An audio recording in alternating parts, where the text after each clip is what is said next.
Israel की राजधानी पर ईरान का मिसाइल हमला लगातार जारी है। तेल अवीव के आसमान में ईरान की कई मिसाइल्स दिखी हैं। आयरन डोम ने इंटरसेप्ट कई ईरानी मिसाइलों को किया है। सायरन की आवाज से पूरा तेल अवीव का जो इलाका है वो गूंज उठा। ईरान का इजराइल पर ये मिसाइल अटैक लगातार जारी है। तनाव की स्थितियां और बढ़ती जा रही है इजराइल और ईरान के बीच। तो वहीं ईरान भी लगातार पलटवार कर रहा है। ईरानी मिसाइल तेल अवीव के आसमान में नजर आई है और तेल अवीव में कई ऐसे स्थान हैं जहां पर नुकसान की तस्वीरें भी सामने आ रही हैं। कई लोग अपने घर के बने हुए बेसमेंट में शरण ले रहे हैं तो कई सुरक्षित स्थानों पर बंकर में इस वक्त रह रहे हैं। अस्पतालों को भी बंकरों में शिफ्ट किया गया है। कुछ स्थानों की तस्वीरें सामने आई थी। ऐसे में तेल अवीव के आसमान में ईरानी मिसाइलें दिखी हैं और जो एयर डिफेंस सिस्टम है उसने इन मिसाइलों को इंटरसेप्ट कर कुछ को निष्क्रिय भी किया है। ये बड़ी जानकारी इजराइल और ईरान जंग से जुड़ी हुई। ईरानी विदेश मंत्रालय की इमारत पर भी हमला हुआ था। इजराइल की तरफ से यह हमला किया गया था और उसके बाद पलटवार देखिए ईरान की तरफ से हो रहा है। अब तक 14 ईरानी परमाणु वैज्ञानिकों की मौत हो चुकी है इस जंग में। साथ ही कई बड़े जो दावे हैं वो इजराइल भी कर रहा है कि ईरान में कितना बड़ा नुकसान पहुंचा है। तो वहीं ईरानी मिसाइल तेल अवीव के आसमान में नजर आई है। इजराइल की राजधानी पर यह हमला हुआ। और चलिए इसी के साथ एक और बड़ी खबर आपको बता दें जो कि ईरान से ही है। ईरान का इजराइल पर मिसाइल अटैक और मध्य इजराइल पर ईरान ने दागी है मिसाइलें। आपको बताते चले यहाँ पर कि ईरान के हमले से कई बिल्डिंग को नुकसान पहुंचा है और साथ ये बिल्डिंगें मलबे में अब तब्दील हो चुकी हैं।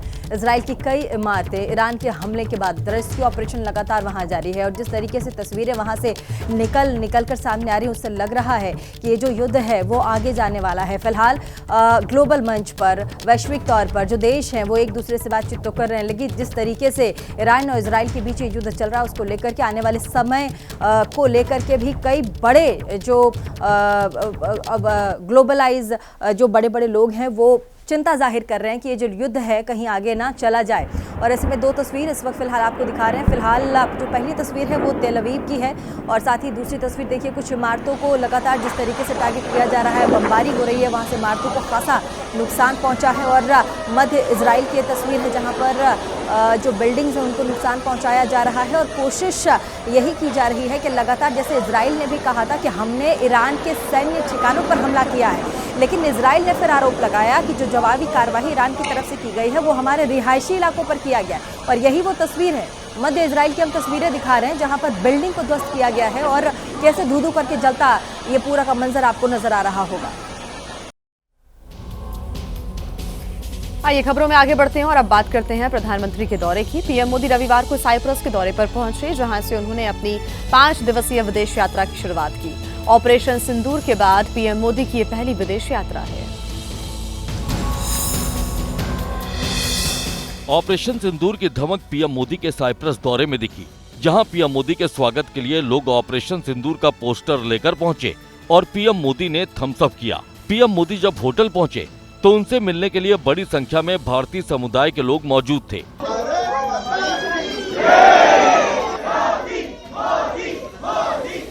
पीएम मोदी ने छोटे छोटे बच्चों को दुलार किया, उन्हें आशीर्वाद दिया और अपने एक नन्हे फैन से मिले जिसके हेयर कट ने पीएम मोदी समेत सबका ध्यान अपनी ओर खींचा, जिसने बालों की कटिंग कराकर सिर पर पीएम मोदी का नाम लिखवाया था। बच्चे, महिलाएं, बुजुर्ग सब पीएम मोदी की एक झलक पाने के लिए बेकरार थे और पीएम मोदी ने भी उन्हें निराश नहीं किया। सबका अभिवादन स्वीकार किया, भारत माता का जयकारा लगाया। भारत माता की, भारत माता की। आज हम गर्व से कहते हैं कि अगर हमें कुछ भी प्रॉब्लम आती है, he is there, he will save us, he will take care of us. और देखिए कल जब प्रधानमंत्री नरेंद्र मोदी साइप्रस पहुंचे तो वहां का नज़ारा कैसा था तो जरा ग्राफिक्स के जरिए समझिएगा। दोपहर 12:15 पर प्रधानमंत्री जब पहुंचे वहां पर, उसके बाद साइप्रस के राष्ट्रपति के साथ उनकी देखिए द्विपक्षीय बैठक हुई और कहा जा रहा है कि इस बैठक में दोनों ही देशों के बीच के रिश्तों को लेकर के अहम बातचीत हुई है। साथ ही 2:45 की अगर हम बात करें तो साइप्रस के राष्ट्रपति द्वारा लंच का आयोजन रखा गया था जिसमें प्रधानमंत्री नरेंद्र मोदी भी उन्होंने हिस्सा लिया। और आज शाम 4:40 के आसपास G7 समिट के लिए प्रधानमंत्री कनाडा के लिए निकल जाएंगे। तो ये कुल मिलाकर देखिए दोनों देश यानी कि साइप्रस और भारत के लिए ये जो द्विपक्षीय बातचीत रही है ये बहुत अहम माना जा रहा है। हालांकि आज जब प्रधानमंत्री नरेंद्र मोदी G7 की मीटिंग के लिए कनाडा भी निकलेंगे। तो आज पीएम मोदी साइप्रस से कनाडा रवाना होंगे, जहां वो G7 समिट में हिस्सा लेंगे। इस वक्त दुनिया में जो हालात हैं उसे देखते हुए पीएम मोदी का G7 समिट में जाना काफी मायने रखता है। पीएम मोदी की कनाडा यात्रा को लेकर भारतीय समुदाय के लोगों में काफी उत्साह है। पीएम मोदी के पहुंचने से पहले ही एबीपी न्यूज की टीम कनाडा पहुंच चुकी है। देखिए मेरे सहयोगी विशाल पांडे की एक्सक्लूसिव रिपोर्ट। हमारे साथ भारतीय समुदाय के लोग बड़ी संख्या में इस वक्त मौजूद हैं, जो प्रधानमंत्री नरेंद्र मोदी के स्वागत में यहाँ पर इकट्ठा हुए हैं, जो काफ़ी खुश हैं कि प्रधानमंत्री नरेंद्र मोदी कैलगरी पहुँच रहे हैं, क्योंकि G7 शिखर सम्मेलन में हिस्सा लेने के लिए प्रधानमंत्री मोदी यहाँ कनाडा में पहुँच चुके हैं। और हमारे साथ भारतीय समुदाय के तमाम लोग आपको दिखाई दे रहे होंगे जो इस वक्त मौजूद हैं, उनसे बातचीत करते हैं प्रधानमंत्री नरेंद्र मोदी के इस दौरे को लेकर, भारत कनाडा के रिश्तों को लेकर। सबसे पहले शुरुआत करते हैं आपसे, क्या नाम है आपका? नेहल शेठ। नेहल जी, क्या कहना चाहेंगे जहां पर हम मौजूद हैं, कितना महत्वपूर्ण है कैलगरी की ये धरती जहां पर G7 शिखर सम्मेलन का आयोजन हो रहा है और भारत के प्रधानमंत्री पहुंच रहे हैं? बहुत ही, मैं ये बताऊंगा कि ये बहुत ही इम्पोर्टेंट है हमारे लिए, भारतीय के लिए और कनाडा और भारतीय के संबंध के लिए, क्योंकि हम चाहते हैं ये बेहतर हो और ये हम सबके लिए ही बेहतर है। हमारे पास एक ही ऑप्शन है और वो ऑप्शन है कैसे हम आगे बढ़े। और देखिए ये G7 का 6वीं बार का मौका है जब प्रधानमंत्री नरेंद्र मोदी इसमें शामिल होने के लिए कनाडा की यात्रा पर होंगे। और इससे पहले भी अगस्त साल 2019 में फ्रांस में G7 की ये बैठक हुई थी। उससे पहले अगर हम बात करें तो जून 2021 में इंग्लैंड में ये मीटिंग हुई थी, लेकिन इसमें प्रधानमंत्री नरेंद्र मोदी वर्चुअली शामिल हुए थे। साथ ही जून 2022 की अगर बात करें तो G7 की ये बैठक जर्मनी में हुई थी। मई 2023 में जापान में इसकी बैठक हुई थी। साथ ही जून 2024 में इटली में G7 की बैठक हुई है और इस बार जून 2025 में कनाडा में इसकी बैठक होने जा रही है। और साथ ही एक जो अहम बात यहाँ पर निकलकर सामने आती है कि प्रधानमंत्री G7 का अहम हिस्सा नहीं है, लेकिन फिर भी प्रधानमंत्री का प्रभाव इतना ज्यादा है कि लगातार प्रधानमंत्री को इस समिट में, इस बैठक में बुलाया जाता है। तो पीएम मोदी का दौरा भारत और कनाडा के रिश्तों को लेकर काफी अहम है। पीएम मोदी 10 साल बाद कनाडा पहुंचेंगे और इसकी क्या अहमियत है बता रहे हैं पीएम का दौरा कवर करने के लिए कनाडा पहुंचे मेरे सहयोगी विशाल पांडे। उनकी एक्सक्लूसिव रिपोर्ट आपको दिखाते हैं। नमस्कार, मैं हूं विशाल पांडे। इस वक्त मैं कनाडा के कैलगरी में मौजूद हूं और यहां के कैनेस्की में G7 शिखर सम्मेलन का आयोजन किया जा रहा है। 16 और 17 जून 2 दिनों तक G7 का शिखर सम्मेलन होना है और इसमें दुनिया भर के तमाम बड़े नेता शामिल हो रहे हैं। भारत के प्रधानमंत्री नरेंद्र मोदी भी G7 शिखर सम्मेलन में हिस्सा लेंगे। आउटरीच सेशन में प्रधानमंत्री नरेंद्र मोदी हिस्सा लेंगे। और अगर हम बात G7 की करें तो G7 का आयोजन इस बार कनाडा कर रहा है। कनाडा इसका होस्ट देश है। 1 जनवरी 2025 से कनाडा के पास G7 की सदस्यता आई थी और कई कार्यक्रम G7 से जुड़े हुए इस दौरान हुए हैं। लेकिन 16-17 जून को जब G7 शिखर सम्मेलन का आयोजन होगा तो अमेरिका के राष्ट्रपति डोनाल्ड ट्रंप, फ्रांस के राष्ट्रपति इमैनुअल मैक्रो और इटली की प्रधानमंत्री मेलोनी भी यहां पर नजर आएंगी। लेकिन खास बात यह है कि भारत के प्रधानमंत्री नरेंद्र मोदी लगभग 1 दशक बाद यानी 10 सालों बाद पहली बार कनाडा की यात्रा पर आ रहे हैं और G7 शिखर सम्मेलन में वो हिस्सा लेंगे। और देखिए G7 का 91वां ये शिखर सम्मेलन होगा। साथ ही इस बार जो मेजबानी है वो कनाडा कर रहा है। आपको बता दें एल्बर्ट प्रांत के कैनाक्सेक में ये आयोजन होगा। साथ ही क्या एजेंडा रहने वाला है, किस पर चर्चा संभव होगी, उस पर भी बातचीत होगी। वैश्विक शांति इस बार जो है वो मुद्दा रहने वाला है। आर्थिक चुनौतियां अभी इस बार मुद्दा होगा जिस पर जो तमाम देश हैं G7 के वो बातचीत करने वाले हैं। और साथ ही आपको बता दें कि ग्लोबल ट्रेड जो है वो कैसे आगे बढ़ेगा उस पर भी तमाम देश बातचीत कर सकते हैं। डिजिटल डेवलपमेंट के बारे में भी, जिस तरीके से डिजिटल पेनिट्रेशन पूरे विश्व में हुआ है उस पर भी तमाम देशों के बीच बातचीत हो सकती है। आगे बढ़ेंगे और बात इसकी भी होगी कैसे रूस और यूक्रेन युद्ध और साथ ही गजा संघर्ष पर यूक्रेन युद्ध गजा संघर्ष के बीच भी तमाम जिस तरीके के अभी वैश्विक तौर पर हालात हैं उस पर भी बातचीत संभव है। और ऐसे में आपको बता दें G7 के लिए भारत अहम क्यों हो जाता है, इस पर भी एक बार ये नज़र डालनी बहुत ज़रूरी हो जाती है। तो दुनिया में भारत की बढ़ती ताकत और दुनिया की 5वीं बड़ी अर्थव्यवस्था। प्रधानमंत्री मोदी की दमदार नीतियां ही भारत को एक अलग मंच पर खड़ा करता है और वैश्विक राजनीति में एक नई पहचान भी दिलाता है। यहाँ पर पश्चिमी देशों के साथ जिस तरह से भारत के लगातार जो भारत की जो शक्तियां हैं वो बढ़ी हैं, तालमेल बढ़ा है।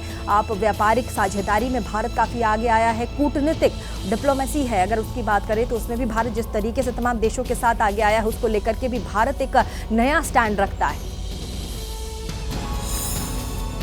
तो कनाडा में G20 शिखर सम्मेलन का आयोजन हो रहा है। भारत के प्रधानमंत्री नरेंद्र मोदी इस सम्मेलन में हिस्सा ले रहे हैं और पिछले एक दशक में यानी 2015 के बाद पहली बार भारत के प्रधानमंत्री नरेंद्र मोदी कनाडा के दौरे पर आ रहे हैं। इससे पहले प्रधानमंत्री मोदी 2015 में जब कनाडा आए थे उस समय दोनों ही देशों की जो द्विपक्षीय हिस्सेदारी थी, जो द्विपक्षीय संबंध थे, उन्हें रणनीतिक साझेदारी में तब्दील किया गया था। लेकिन 2015 के बाद अब बात साल 2025 में है, जब तमाम उतार चढ़ाव भरे रिश्ते हमने भारत और कनाडा के बीच में देखे, जब राजनयिक तनाव दोनों देशों के बीच में देखा गया, जब ट्रूडो पद पे थे, जब उसके बाद वो हटे और मार्क कार्नी ने कनाडा की सत्ता संभाली 14 मार्च 2025 को। उसके बाद से भारत और कनाडा के संबंधों में एक नए सिरे से शुरुआत देखने को मिली है। जब हाल ही में भारत के प्रधानमंत्री और कनाडा के प्रधानमंत्री के बीच फोन पर बातचीत हुई और उस दौरान कनाडा के प्रधानमंत्री मार्क कार्नी ने भारत के प्रधानमंत्री को G7 शिखर सम्मेलन में हिस्सा लेने का न्योता दिया। लखनऊ एयरपोर्ट पर एक बड़ा हादसा टला है। लैंडिंग के वक्त विमान के पहिए से चिंगारी निकली। सऊदी अरब से लखनऊ ये विमान पहुंचा था। एक बड़ा हादसा होने से टला है, ये बड़ी जानकारी मिल रही है। जद्दा से रविवार सुबह 6:30 बजे लैंडिंग हुई थी। विमान में सवार थे कुल 250 हज यात्री। सभी यात्रियों को सुरक्षित बाहर निकाला गया, लेकिन जब ये विमान की लैंडिंग हो रही थी तब ही इसका जो लैंडिंग गियर है यानी कि जो पहिए हैं उससे चिंगारी निकलती हुई नजर आई। लखनऊ एयरपोर्ट पर लैंडिंग के वक्त ये कुछ तकनीकी खराबी की वजह से हो सकता है, फ्रिक्शन बहुत ज्यादा हो सकता है जिसकी वजह से ये जो चिंगारी है वो निकलती हुई दिखी है। हालांकि सभी जो 250 यात्री इसमें सवार थे, जो हज यात्री थे, वो सारे सुरक्षित बताए जा रहे हैं। उन्हें सुरक्षित बाहर निकाला गया। सऊदी अरब से लखनऊ ये विमान पहुंचा था। विमान में 250 हज यात्री सवार थे, सभी सुरक्षित हैं। एक बड़ा हादसा टला है। हालांकि क्या वजह रही, क्या कुछ तकनीकी खराबी आई, इसको लेकर फिलहाल जांच की जा रही है।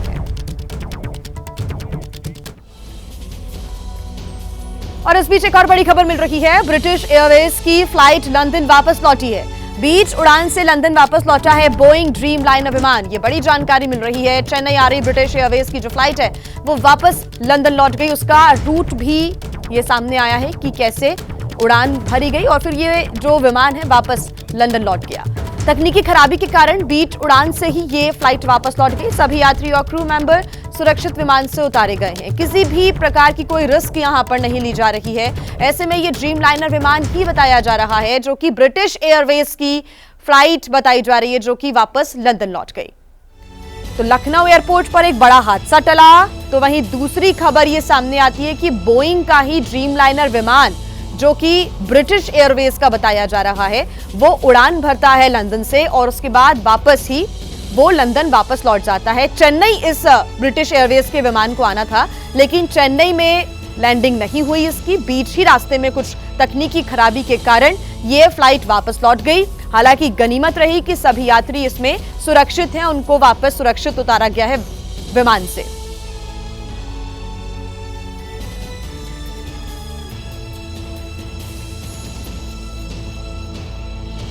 और आइए अब बात करते हैं यूपी के गाजियाबाद की। यहां से एक हैरान कर देने वाला मामला सामने आया जहां एक घर में धर्मांतरण का खेल चलने का आरोप लगा है।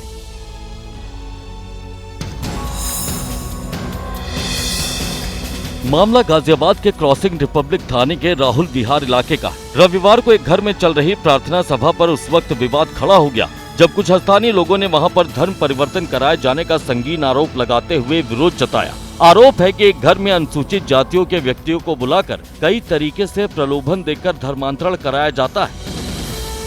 पहले तो घर वालों और आरोप लगाने वालों के बीच कहासुनी हुई। घर के अंदर जब ये घुसने लगे तो उन्हें रोका गया। पुलिस से भी मामले की शिकायत की जा चुकी थी, लिहाजा पुलिस पहुंची और उसने वहां मौजूद पादरी के साथ मकान मालिक को गिरफ्तार किया।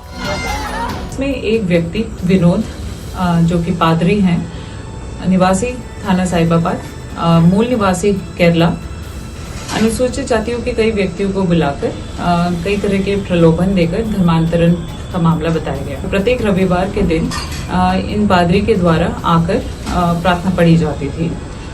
अभियोग पंजीकृत कर लिया गया है। बात कर लेते हैं महाराष्ट्र के पुणे में हुए बड़े हादसे की, जिसके बाद से दहशत का माहौल नजर आया। रविवार को पिंपरी चिंचवाड़ में इंद्रायणी नदी पर बना पुराना पुल बह गया और अभी तक इस हादसे में 4 लोगों की मौत की जानकारी है।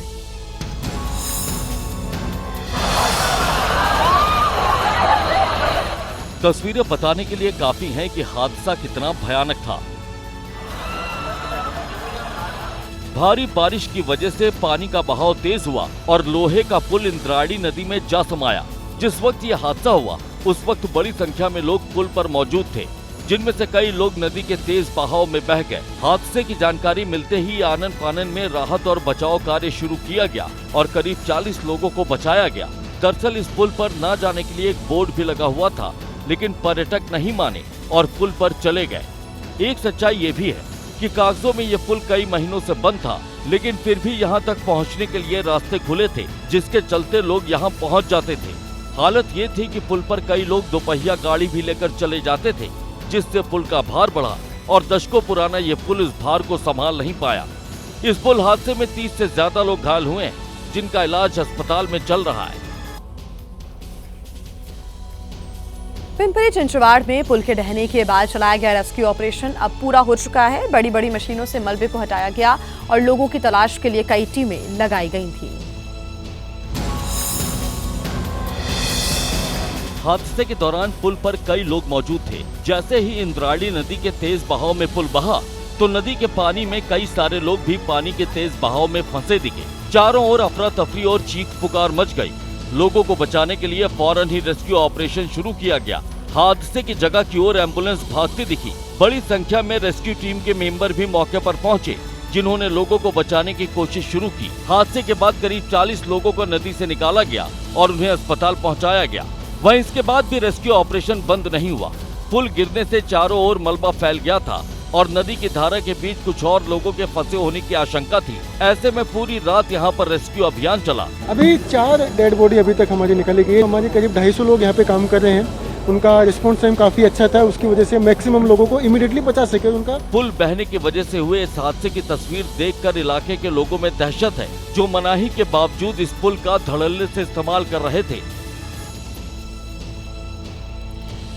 तो वहीं पिंपरी चिंचवाड़ के स्थानीय विधायक का कहना है कि लोगों की लापरवाही की वजह से यह हादसा हुआ। तो वहीं महाराष्ट्र के सीएम देवेंद्र फडणवीस ने मृतकों के परिजनों के लिए मुआवजे का ऐलान किया।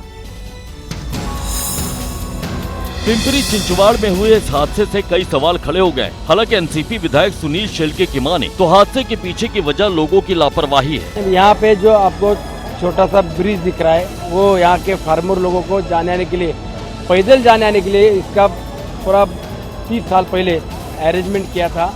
लेकिन यहाँ पे ज़्यादा पर्यटक लोग, 2 व्हीलर वाले लोग उसके बीच में आके जिस टाइम आने का टाइम हुआ था, तो पूरा इकट्ठा 100-150 लोग आने के बाद उसके ऊपर ज़्यादा लोड होके नीचे फैल गया है। हादसे के बाद सीएम देवेंद्र फडणवीस के ऑफिस ने एक्स पर पोस्ट किया और बताया कि सीएम फडणवीस की ओर से मृतकों के परिजनों के लिए 5-5 लाख रुपए मुआवजे का ऐलान किया गया है। पुणे जिले के तले गांव के पास इंद्रायणी नदी पर पुल गिरने की घटना में जिन लोगों की मृत्यु हुई है, उनके परिजनों को राज्य सरकार की ओर से 5 लाख रुपए की आर्थिक सहायता दी जाएगी। इसके अलावा घायलों के इलाज का खर्च भी राज्य सरकार वहन करेगी। वहीं हादसे के बाद से कुछ लोग लापता हैं।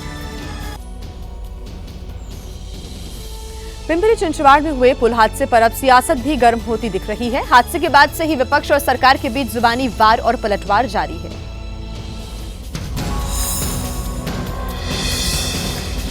कांग्रेस अध्यक्ष मल्लिकार्जुन खड़गे ने पुल गिरने की घटना पर सवाल उठाए।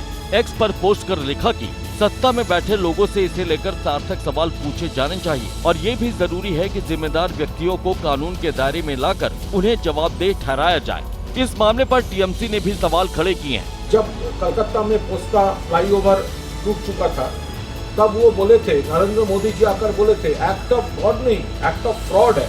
महाराष्ट्र में ब्रिज गिर रहा है, गुजरात में फ्लाइट गिर रहा है, हादसे के बाद एनसीपी शरद गुट की सांसद सुप्रिया सुले भी मौके पर पहुंची, जहां अस्पताल पहुंचकर उन्होंने घायलों का हाल जाना और कहा कि फिलहाल इस मामले पर टीका टिप्पणी नहीं होनी चाहिए। मेरे ख्याल से अभी ये टीका टिप्पणी करने का वक्त नहीं है, ये लोगों को मदद करने का वक्त है। हादसे के बाद महाराष्ट्र सरकार भी नींद से जागती दिख रही है। डिप्टी सीएम एकनाथ शिंदे ने इस हादसे के बाद अब पुराने पुलों का ऑडिट करने का आदेश जारी कर दिया है।